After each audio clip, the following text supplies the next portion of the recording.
Remember the days of the NES and Atari? There were so many games released on the NES. I doubt I could even count all of them. Um, but here recently, we've seen so many consoles come out with very weak launches. Just come out and there's only like 4 games ready for it. And we're seeing that trend along with the Nintendo Switch, which was announced 2 days ago, and for me looks exciting. I'm excited for it. But here's why I'm not worried about the launch. Because with the NES being a hit, its launch lineup didn't look that great either, quite honestly. 10-yard fight, balloon fight, baseball. Those for the just to name a few, like those games really aren't that great. Salam, Salam, the Slopes game, whatever it is, and pro wrestling. I mean, those games weren't very good either.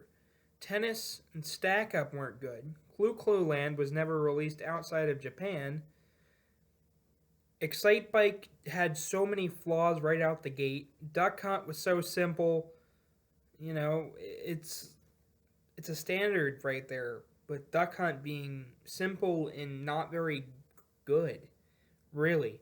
I say they probably could do a lot. They could have done a lot more with it being a launch title. But hey, they didn't. Gumshoe, I don't know. It was just a Duck Hunt and Gumshoe. Basic tech demos for the Zapper, really. That's why Wii Sports doesn't look interesting, and that's why a lot of people are upset with 1-2 Switch. But that's why I'm excited for it. Because they seem like more than just tech demos. They seem like tech demos with a purpose.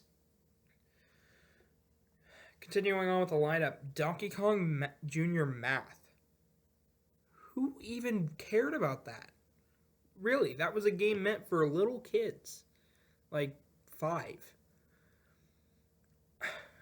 Uh, Ice Climbers. I don't see an Ice Climbers game around today. Hell, I barely see Nana and Popo in Smash Brothers. Granted, I did enjoy it. Its only real highlights is Mario Brothers, Donkey Kong, and Donkey Kong Jr. Donkey Kong 3 by the fans is kind of an underrated classic, but still underrated. Mario Brothers was already released in arcades, so it was just another port, kind of like Donkey Kong Jr. and Donkey Kong 3. Urban Champion came out. That's whoop-de-doo, I guess. It's Urban Champion. I never really played it, so I couldn't really say much. Volleyball, another sports game. Golf, another sports game. It's kind of like FIFA and NBA 2K. It doesn't really matter. They're a necessary evil. With Popeye being released in the Black Box series, but really, I think that was a Japan exclusive as well. Gyromite. None of the Rob games were really that great. In fact, they were better if you had 2 players. Hogan's Alley and Wild Gunman.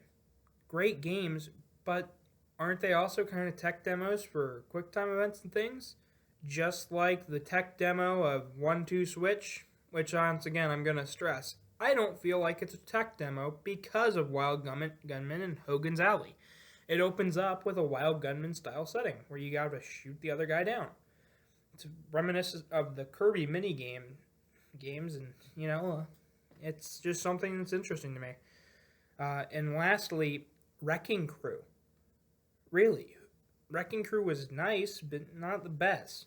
With all of these games just coming out at launch date, there might be many of them, but not many of them are any good. The only real highlights are Mario Brothers and Ice Climbers, as well as Duck Hunt. And even then, Duck Hunt's kind of mediocre, and I'd say Wild Gunman is a lot better. See, this is where I'm coming from. The Nintendo Switch lineup may be small of good games, but at least they're just good games. While all of the NES games that I listed are all technically sound, they're not all good games. They could have been better. They could have been expanded upon, but they didn't. They did nothing with them until way later on in the game's lifespans, where they were starting to say, "Oh, if we do this with this, we can just eliminate that." And from there, we got like games like Mega Man and stuff. But really, why are people freaking out about the launch lineup when they all seem to be really good and technically sound games? You know, it just seems better for it to be like that than for it to be, something bad. So, all in all, I'd say the Nintendo Switch has a pretty good lineup ahead of it. And I'm excited to play Super Mario Odyssey, The Legend of Zelda, The Breath of the Wild. I'm even excited to play Snip Clippers, Bomberman R, and, just everything. I'll be picking it up day one, and I hope that this is pretty clear that even if a launch lineup isn't that great, the console and the games can still be fun.